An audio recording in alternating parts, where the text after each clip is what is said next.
pois o que imos preparar hoxe é unhas luras guisadas. É moi sinxelo, simplemente o que faremos é cortar primeiro unhas tiras alongadas e despois cortalas no outro sentido.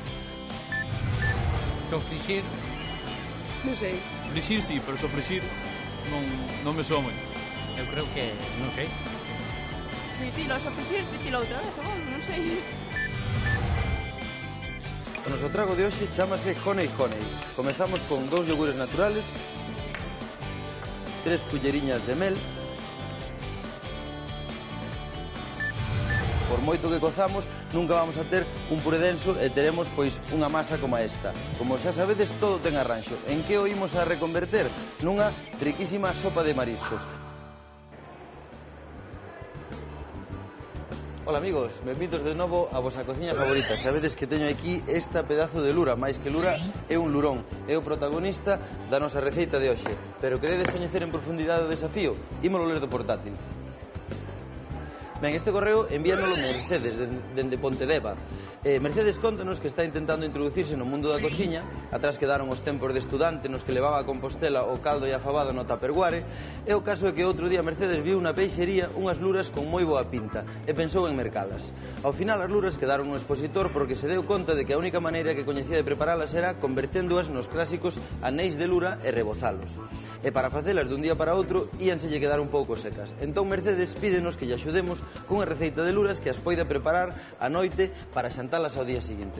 Ben, Mercedes, pois o que imos preparar hoxe é unhas luras guisadas. Sabedes que todo o que son pois os cefalópodos deste tipo, como as luras, as potas, xivas, etc., etc., teñen dúas maneiras de cociñarse, ou por moi corto espacio de tempo, como nos dicía a nosa amiga nos anéis, ou senón guisándoas cunha elaboración un pouco máis longa e deste xeito van a aguantar moitísimo máis. Pero bueno, menos falar e máis cociñar.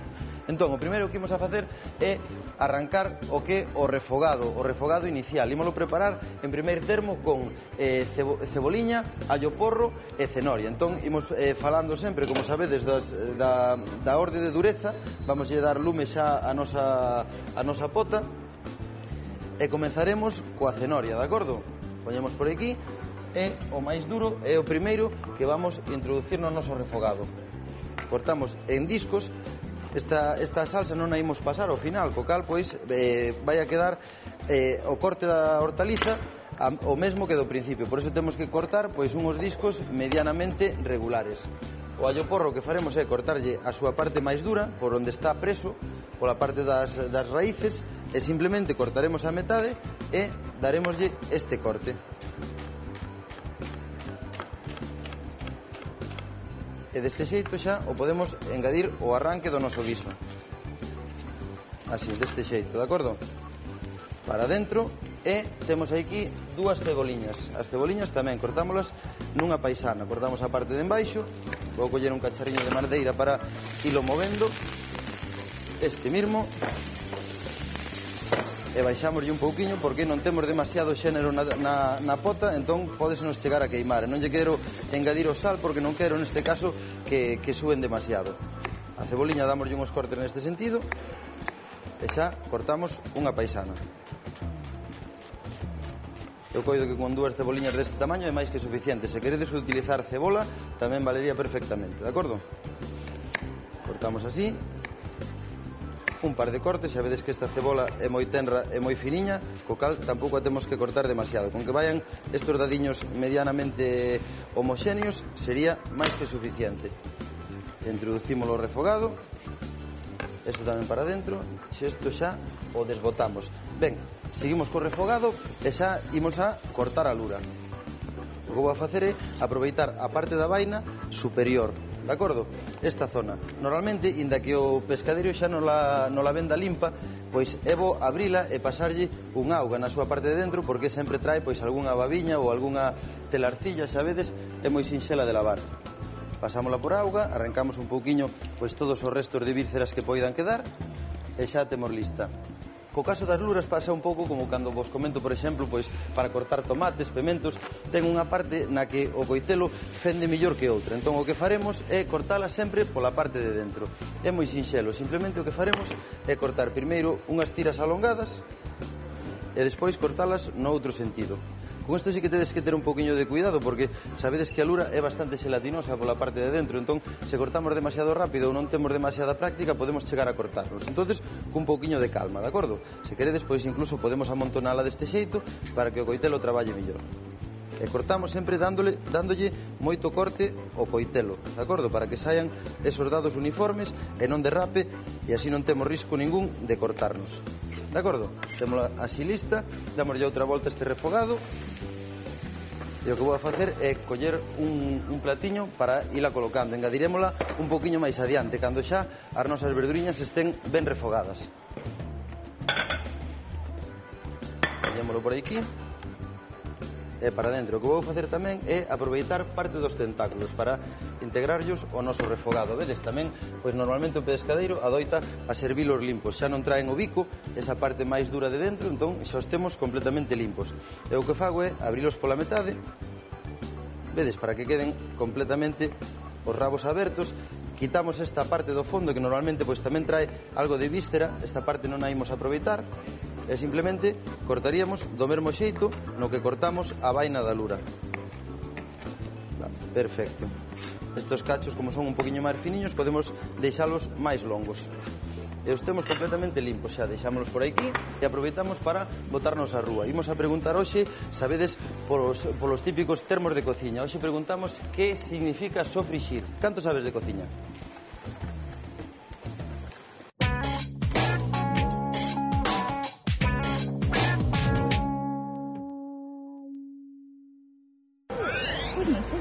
Bourar, zurrar, castigo corporal que se realiza durante o acto sexual. Frixir sí, pero sofrixir non me soa moito. Fritir lixeiramente algún alimento. Eu creo que non sei. Pois repasar repetidas veces con forza unha cousa sobre unha superficie. Non lo tengo moi seguro.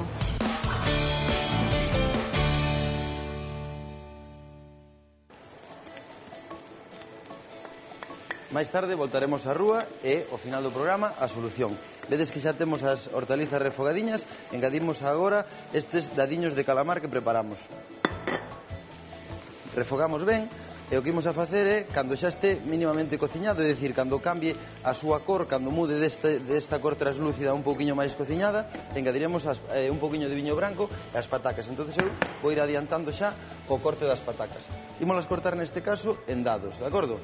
Bueno, sabedes que a pataca pois chegou a Europa co descubrimento, non? De feito estendeuse rapidísimo por toda Europa e converteuse no maior aporte de hidrato de carbono. Nós en Galicia antes, pois o non ter a pataca, pois normalmente era a castaña que cumpría este propósito, non? Pero desde a chegada da pataca desplazou completamente a castaña. De feito, hoxe volvese a utilizar en diferentes elaboracións, pero estuvo, digamos, un pouco de tempo no olvido co importante que foi, non? Cortamos estas pataquiñas así en dados.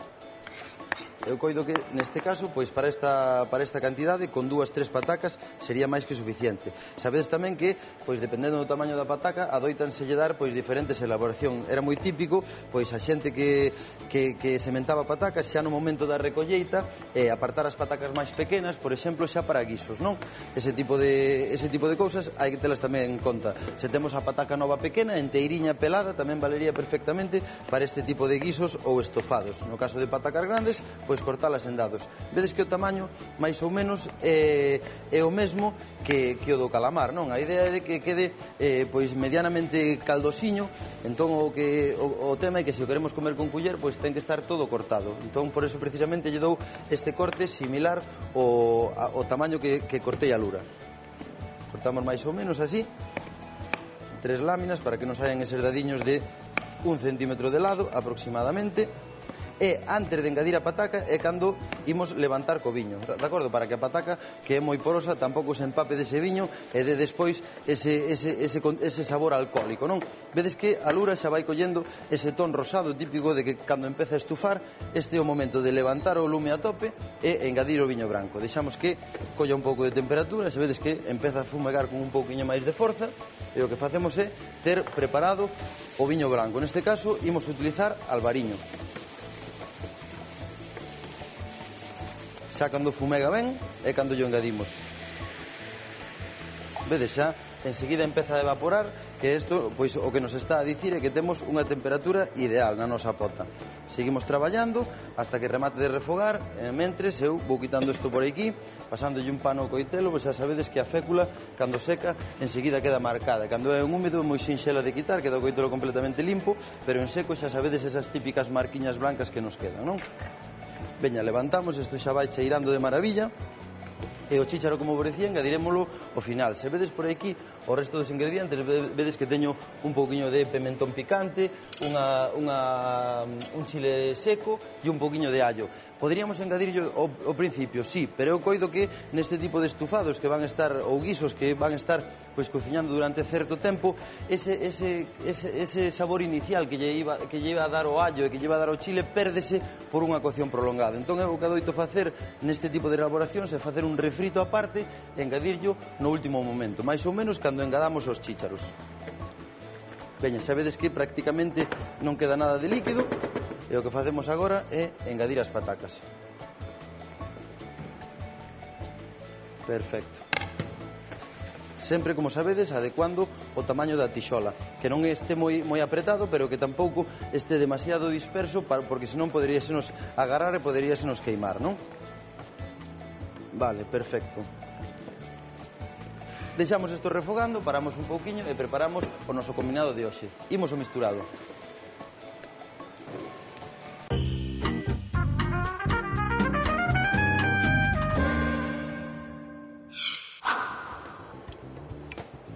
O noso trago de hoxe chamase Honey Honey. Comezamos con 2 yogures naturales, 3 culleriñas de mel, deste xeito. Por outra banda, en líquidos engadiremos 1 decilitro de leite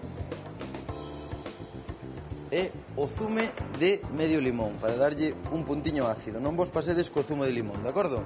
Temos por aquí cecimbre fresco e o que imos a facer é engadirlle un par de folliñas á mistura.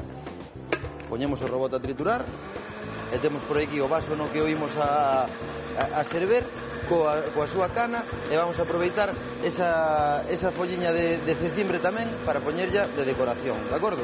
Unha vez que teñamos o cecimbre ben moído xa podemos parar de triturar. Listo, perfecto. Xa vedes que queda a parte cun color moi suave e ese toque doce, sobre todo, que lle engadimos o mel, non? Aí o tedes, ben cremoso. Engadimos, como vos dicía, esa ramiña de cecimbre e unha caniña. Listo. Aí tedes o noso combinado de hoxe. Honey Honey.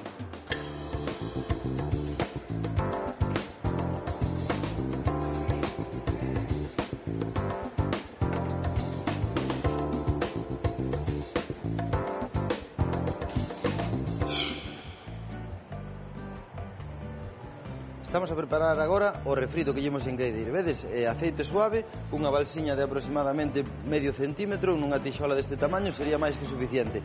Fixadevos xa a pinta que vai collendo o noso guisiño, sempre tapado para que non evapore demasiado, e xa a un lume medio que é máis que suficiente para que se remate de facer a pataca e se guise ben as nosas luras. Ben, xa temos o aceite quente, entón o que temos por aquí é un par de dentes de allo. Neste caso non debemos cortalos en liscos demasiado finos porque senón quemaríanse con moitísima facilidade ao ser para o refrito. Entón, xa vedes, uns lisquiños pero relativamente grosos. E o que temos tamén por aquí é un chile seco. O que imos a facer é cortar tamén uns pequenos discos. Diste xeito, máis que suficiente sería para este refrito. Engadímolo ao aceite.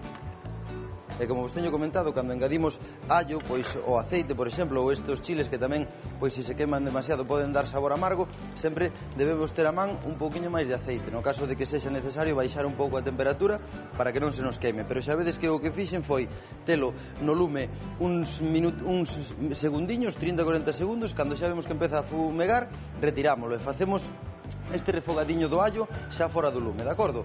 Aparte, por outra banda, o último ingrediente que lle falta ao noso refrito é o pimentón picante, neste caso. Se o poñemos tamén co aceite moi quente, o que imos a facer é queimalo, non queremos eso, por eso precisamente o retiramos. Entón, aproveitando un pouquiño de tempo, o que vou facer, en vez de engadirse ao pimentón, deixamos que enfríe un pouquiño e aproveito para, por unha banda, engadir os chícharos ao noso guiso. Sabedes que xa está collendo unha pinta excelente. Engadimos os chícharos, integrámoslos un pouquiño para que se cociñen ben. Xa vos digo, pois podenlle faltar 10-12 minutiños de cocción ao noso guiso, sería máis que suficiente. Se faláramos de chícharo fresco, tampouco yo engadiría de primeiras porque sería demasiado, pero sí que un pouquiño antes que neste caso, de acordo? Veña, isto está listo, tapamos, e antes de engadir aí o noso pimentón picante, o que vou a facer é xa picar un pouquiño de perexil para botarlle ao final de todo. Cortámoslo ben finiño, e isto vai a ser o remate do prato. Un pouquiño máis. Aí o temos, perfecto. Vou coller un pratiño para colocalo.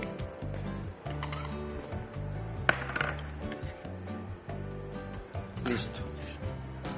Isto xa pode ir todo a lavar.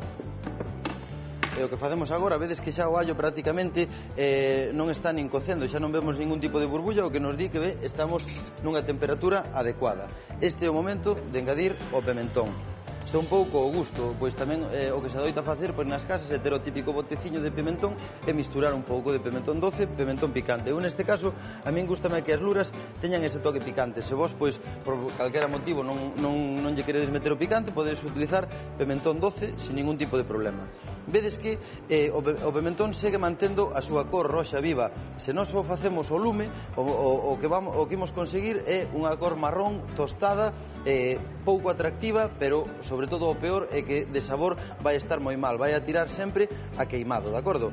Entón, unha vez que teñamos o pimentón máis ou menos integrado, o que facemos é poñerllo o noso prato. Traballamos un pouquiño para que non quede, para que se desfaga medianamente. Podedes utilizar tamén, en vez deste chile que utilicei eu, pois a cayena pequeniña, perfectamente, lle vai a dar o mesmo toque, de acordo? O que sí, procurade que utilizando este caso de este tipo de chiles non botar a semente, porque senón sí que quedaría adoecido de picante. Ben, levantamos, xa temos a pataquiña, vamos a controlar o punto de cocción da pataca, e sobre todo tamén está perfecta, sobre todo tamén o punto de sal. Faltalle un chisquiño, engadimos o sal e xa rematamos co refrito. Perfecto. Que vaya tamén o alliño, que vaya a guindilla, que lle vaya a dar ese toque, que vaya a diferenciar o prato, de acordo? Perfecto. Dicirvos que eu engadinlle unha gotiña de caldo de peixe para que, digamos que cociñe un pouquiño máis, cun pouquiño máis de auga. Se non tedes o caldo de peixe, podes utilizar auga sin ningún tipo de problema. De feito, xa vos teño dito moitas veces que a veces é preferible engadir auga que engadir pois esas pastilliñas que veñen xa preparadas, que, por exemplo, no meu caso non me gusta demasiado o toque que lle dan ás elaboracións. Isto deixámoslo por aquí e agora xa con nosa espátula amalgamamos. Fixadevos que cun paso tan sinxelo de misturar tres ingredientes, allo, guindilla e aceite, o toque diferenciador que lle damos ao prato, de acordo? Estos sofritos non conseguiríamos esta textura nin este cor, como vos dicía eu, engadindo ao principio de todo. Sempre é mellor facer o refrito aparte e botarlle ao final. Por eso eu tampouco durante a elaboración lle engadín nin salsa de tomate, polpa de choriceiro, que me tedes visto engadir noutras elaboracións. Prefiro neste caso facer o refrito no último momento, de acordo?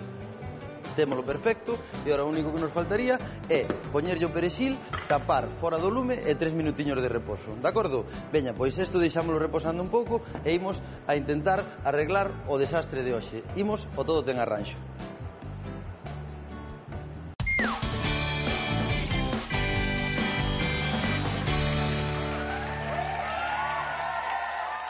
Estamos apurados, temos que sacarnos da manga unha guarnición como sexa, e o que temos é unha deses paquetiños de purés de pataca deshidratados. Que pasa? Que lemos con presas as instruccións e, cando xa temos a auga botada, dámonos conta de que lle engadimos o doble. Entón, por moito que cozamos, nunca vamos a ter un puré denso e teremos, pois, unha masa como esta. Ben, non hai que preocuparse, non vamos a tirar este puré, como xa sabedes, todo ten arranxo. En que o imos a reconverter? Nunha riquísima sopa de mariscos. O que podemos facer é, pois, podemos ter estas sobras dun refogadiño de calamares, de lagostinos, como temos neste caso, ou senón estas bolsiñas conxeladas tamén, que tamén hai de salteados de mariscos. O que facemos é facelos como di o fabricante, esta vez sí que lendo un pouco máis detidamente as instruccións, podemos incluso enriquecelo cun refritiño de allo, guindilla, etc., etc., e simplemente posteriormente engadímoslo a nosa crema, que xa ten esa textura máis ou menos de sopa, e, como vos digo, o que conseguimos é unha riquísima sopa de mariscos. Así que xa sabedes, todo ten arranxo dun puré ahogado a unha deliciosa sopa de mariscos.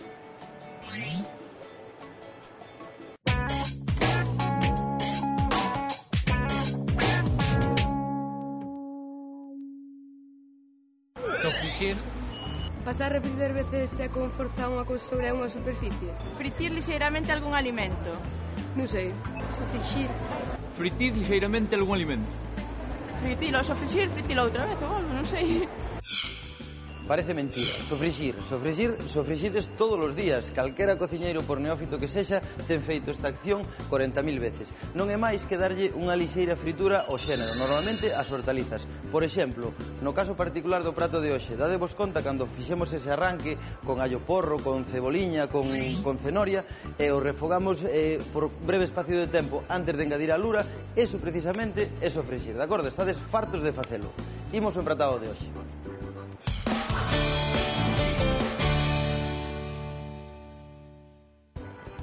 Fixadevos con que pinta nos quedou este guisote. Xa vedes que a salsiña quedou grosa, non nos fixo falta nin engadir a fariña, nin esmagar unha pouquiña pataca, nin nada. Xa, co tempo de cocción, a pataca foi soltando a súa fécula e nos quedou así de caldosete. Está ideal. Uns poucos chícharos e agora engadimos un pouquiño de preve. Vamos a limpar esta esquiniña que se manchou. Así, deste xeito, engadimos un pouco de perexil. E listo. Prato rematado. Guiso de luras con chícharos e patacas.